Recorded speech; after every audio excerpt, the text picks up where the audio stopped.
संसद में मेरे सभी सहयोगीगण, यूपी सरकार के मंत्रीगण, कार्यक्रम से जुड़े अन्य सभी वरिष्ठ महानुभाव, भाइयों और बहनों, आज का दिन भारतीय रेल के गौरवशाली अतीत को 21वीं सदी की नई पहचान देने वाला है। भारत और भारतीय रेल का सामर्थ्य बढ़ाने वाला है। आज आजादी के बाद का सबसे बड़ा और आधुनिक रेल इंफ्रास्ट्रक्चर प्रोजेक्ट धरातल पर उतरते हम देख रहे हैं।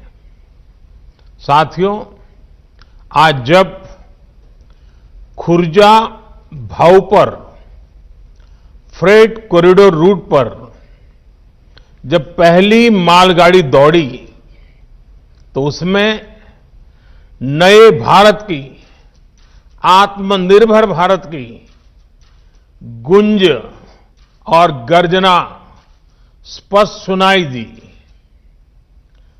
प्रयागराज में ऑपरेशन कंट्रोल सेंटर भी नए भारत के नए सामर्थ्य का प्रतीक है। ये दुनिया के बेहतरीन और आधुनिक कंट्रोल सेंटर में से एक है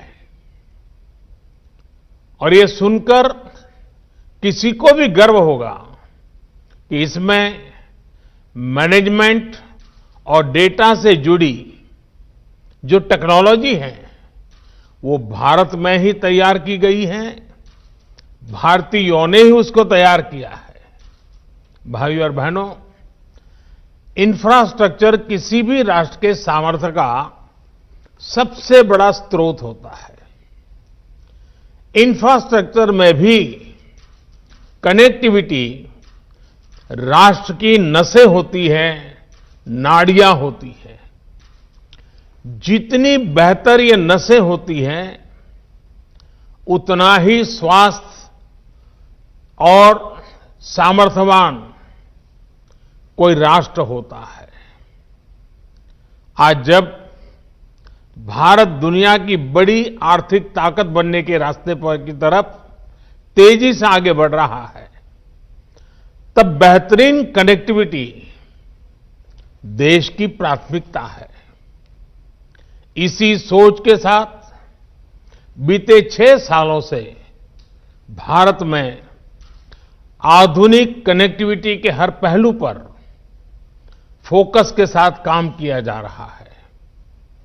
हाईवे हो, रेलवे हो, एयरवे हो, वाटरवे हो या फिर हाईवे, आर्थिक रफ्तार के लिए जरूरी इन पांचों पहियों को ताकत दी जा रही है, गति दी जा रही है।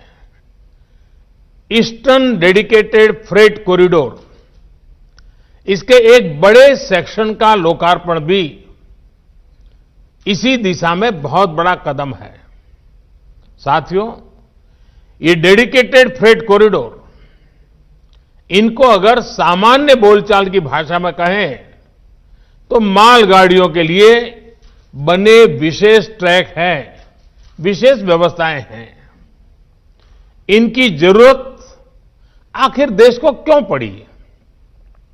हमारे खेत हो, उद्योग हो या फिर बाजार, ये सब माल ढुलाई पर निर्भर होते हैं।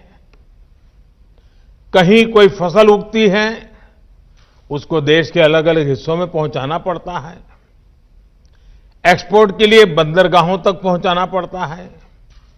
उसी तरह उद्योगों के लिए कहीं से कच्चा माल समंदर के रास्ते से आता है, उद्योग से बना माल बाजार तक पहुंचाना होता है, या फिर एक्सपोर्ट के लिए उसको फिर बंदरगाहों तक पहुंचाना पड़ता है। इस काम में सबसे बड़ा माध्यम हमेशा से ही रेलवे रही है। जैसे जैसे आबादी बढ़ी, अर्थव्यवस्था बढ़ी तो माल ढुलाई के इस नेटवर्क पर दबाव भी बहुत बढ़ता गया। समस्या ये थी कि हमारे यहां यात्रियों की ट्रेनें और मालगाड़ियां दोनों एक ही पटरी पर चलती हैं। मालगाड़ी की गति धीमी होती है। ऐसे में मालगाड़ियों को रास्ता देने के लिए यात्री ट्रेनों को स्टेशन पर रोका जाता है। इससे पैसेंजर ट्रेन भी समय पर नहीं पहुंच पाती है और मालगाड़ी भी लेट हो जाती है। मालगाड़ी की गति जब धीमी होगी, जगह जगह रोक टोक होगी, तो जाहिर है ट्रांसपोर्टेशन की लागत ज्यादा होगी। इसका सीधा असर हमारे खेती, खनिज उत्पाद और औद्योगिक उत्पादों की कीमत पर पड़ता है। महंगे होने के कारण वो देश और विदेश के बाजारों में होने वाली स्पर्धा में टिक नहीं पाते हैं, हार जाते हैं। भाई और बहनों, इसी स्थिति को बदलने के लिए फ्रेट कॉरिडोर की योजना बनाई गई। शुरू में 2 डेडिकेटेड फ्रेट कॉरिडोर तैयार करने की योजना है। पूर्वी डेडिकेटेड फ्रेट कॉरिडोर पंजाब के औद्योगिक शहर लुधियाना को पश्चिम बंगाल के दानकुनी से जोड़ रहा है। सैकड़ों किलोमीटर लंबे इस रूट में कोयला खाने हैं, थर्मल पावर प्लांट है, औद्योगिक शहर है। इनके लिए फीडर मार्ग भी बनाए जा रहे हैं। वहीं पश्चिमी डेडिकेटेड फ्रेट कॉरिडोर महाराष्ट्र में जेएनपीटी को उत्तर प्रदेश के दादरी से जोड़ता है। लगभग 1500 किलोमीटर के इस कॉरिडोर में गुजरात के मुंद्रा, कांडला, पीपावाव, दहेज और हजीरा के बड़े बंदरगाहों के लिए फीडर मार्ग होंगे। इन दोनों फ्रेट कॉरिडोर के इर्द-गिर्द दिल्ली मुंबई इंडस्ट्रियल कॉरिडोर और अमृतसर कोलकाता इंडस्ट्रियल कॉरिडोर भी विकसित किए जा रहे हैं। इसी तरह उत्तर को दक्षिण से और पूरब को पश्चिम से जोड़ने वाले ऐसे विशेष रेल कॉरिडोर से जुड़ी जरूरी प्रक्रियाएं पूरी की जा रही हैं। भाई और बहनों, मालगाड़ियों के लिए बनी इस प्रकार की विशेष सुविधाओं से एक तो भारत में यात्री ट्रेन की लेट लतीफी समस्या कम होगी। दूसरा ये कि इससे मालगाड़ी की स्पीड भी 3 गुना से ज्यादा हो जाएगी और मालगाड़ियां पहले से 2 गुना तक सामान की ढुलाई कर पाएगी, क्योंकि इन ट्रैक पर डबल डेकर यानी डिब्बे के ऊपर डिब्बा ऐसी मालगाड़ियां चलाई जा सकेगी। मालगाड़ियां जब समय पर पहुंचती और पहुंचेगी तो हमारा लॉजिस्टिक नेटवर्क सस्ता होता जाएगा। हमारा सामान पहुंचाने का जो खर्च है वो कम होने के कारण सामान सस्ता होगा, जिसका हमारे निर्यात को लाभ होगा। यही नहीं, देश में उद्योग के लिए बेहतर माहौल बनेगा, ईज ऑफ डूइंग बिजनेस बढ़ेगी, निवेश के लिए भारत और आकर्षक बनेगा। देश में रोजगार के, स्वरोजगार के अनेक नए अवसर भी तैयार होंगे। साथियों, ये फ्रेट कॉरिडोर आत्मनिर्भर भारत के बहुत बड़े माध्यम बनेंगे। उद्योग हो, व्यापार कारोबार हो, किसान हो या फिर कंज्यूमर, हर किसी को इनका लाभ मिलने वाला है। लुधियाना और वाराणसी का कपड़ा निर्माता हो या फिरोजपुर का किसान, अलीगढ़ का ताला निर्माता हो या राजस्थान का संगमरमर कारोबारी, मलिहाबाद का आम उत्पादक हो या कानपुर और आगरा का लेदर उद्योग, भदोही का कालीन उद्योग हो या फिर फरीदाबाद की कार इंडस्ट्री, हर किसी के लिए ये अवसर ही अवसर लेकर आया है।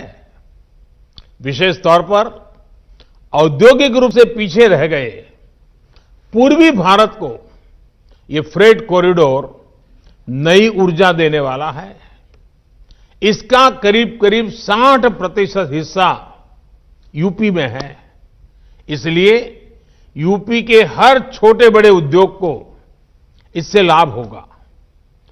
देश और विदेश के उद्योगों में जिस प्रकार यूपी के प्रति आकर्षण बीते सालों में पैदा हुआ है, वो और अधिक बढ़ेगा। भाइयों और बहनों, इन डेडिकेटेड फ्रेट कॉरिडोर का लाभ किसान रेल को भी होने वाला है। कल ही देश में 100वीं किसान रेल की शुरुआत की गई है।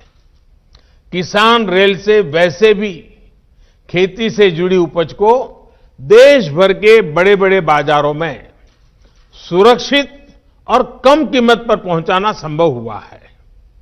अब नए फ्रेट कॉरिडोर में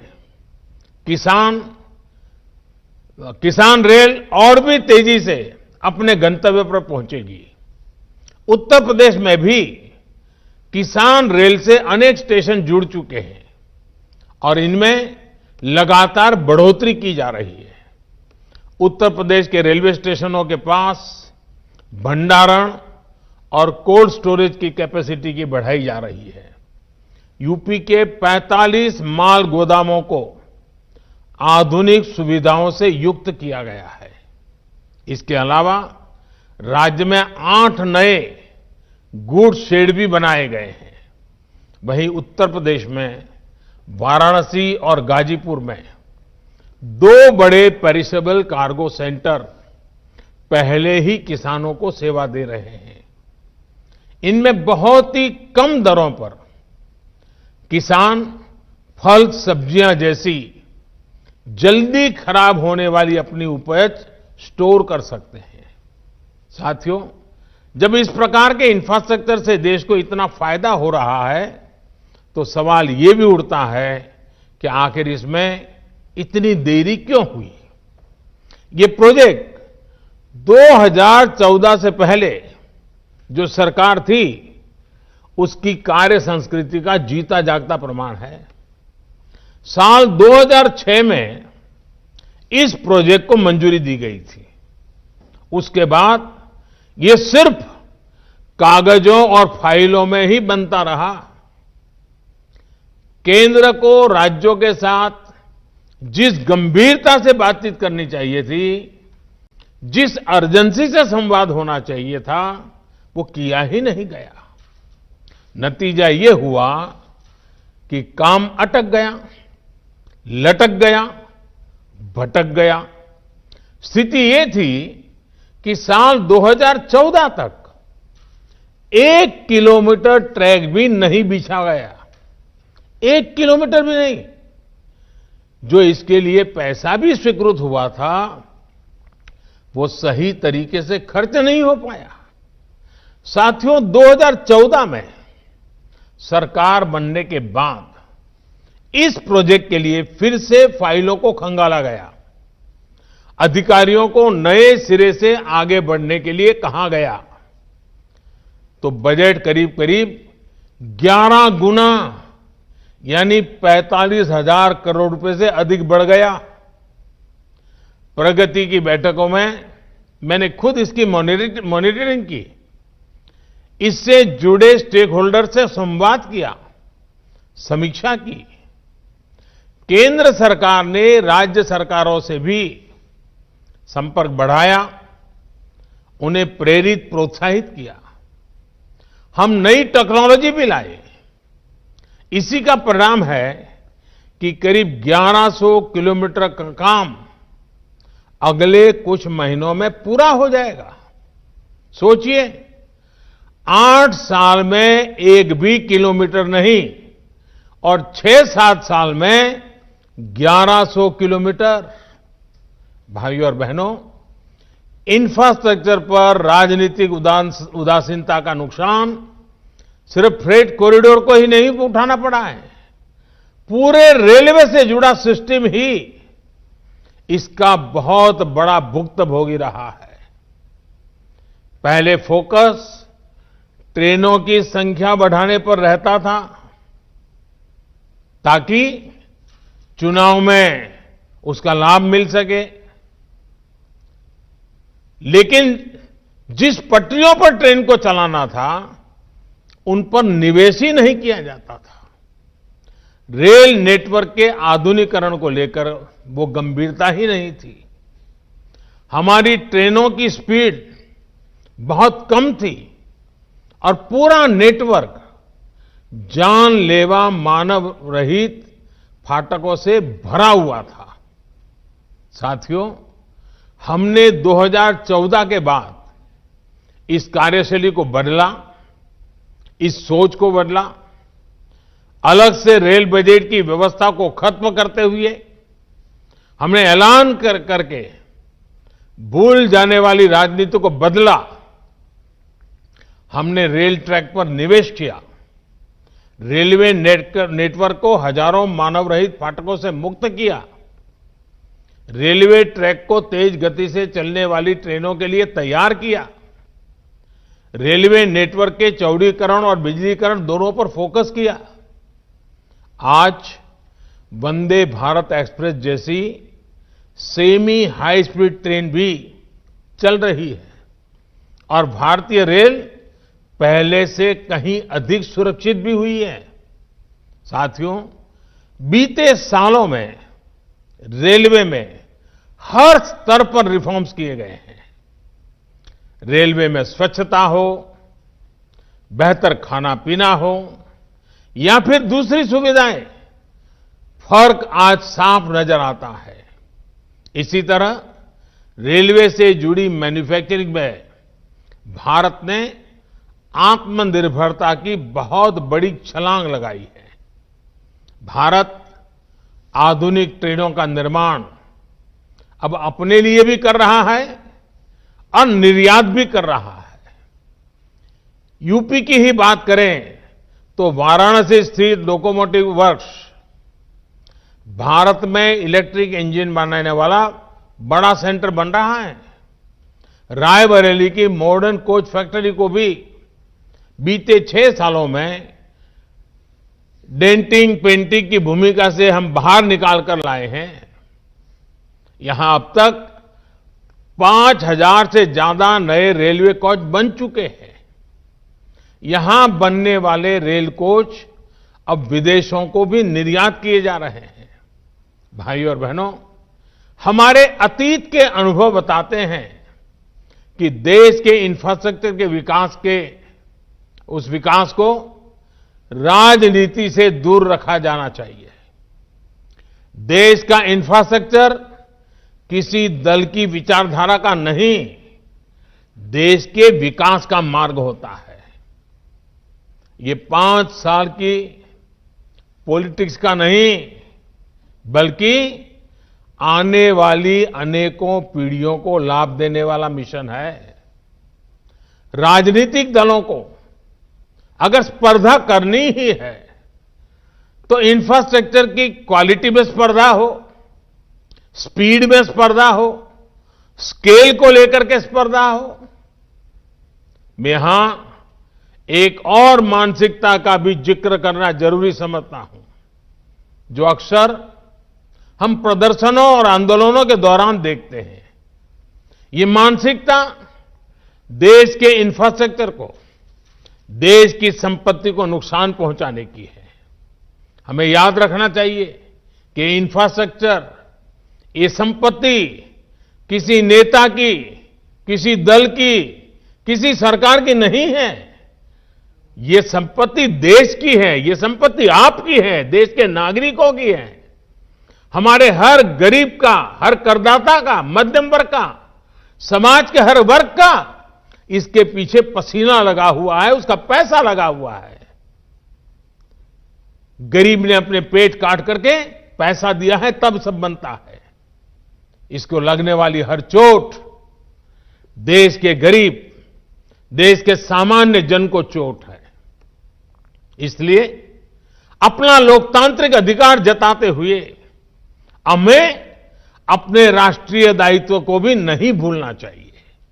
साथियों, जिस रेलवे को अक्सर निशाना बनाया जाता है, वो किस सेवा भाव से मुश्किल परिस्थितियों में भी देश के काम आती है, ये कोरोना काल में दिखा है। मुश्किल में फंसे श्रमिकों को अपने गांव तक पहुंचाना हो, दवा और राशन को देश के कोने कोने तक ले जाना हो, या फिर चलते फिरते कोरोना अस्पताल जैसी सुविधा देना हो, रेलवे के पूरे नेटवर्क का, सभी कर्मचारियों का ये सेवा भाव देश हमेशा याद रखेगा।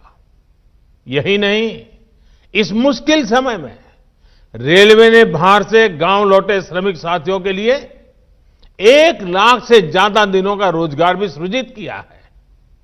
मुझे विश्वास है कि सेवा, सद्भाव और राष्ट्र की समृद्धि के लिए एक निष्ठ प्रयासों का ये मिशन अनवरत चलता रहेगा। एक बार फिर यूपी सहित देश के तमाम राज्यों को फ्रेट कॉरिडोर की नई सुविधा के लिए अनेक अनेक शुभकामनाएं देता हूं और रेलवे के सभी साथियों को भी शुभकामनाएं देने के साथ साथ उनसे भी आग्रह करूंगा कि इस फ्रेट कॉरिडोर का आगे का काम भी हमें तेज गति से चलाना है। 2014 के बाद जो गति हम लाए थे, आने वाले दिनों में उससे भी ज्यादा गति लानी है।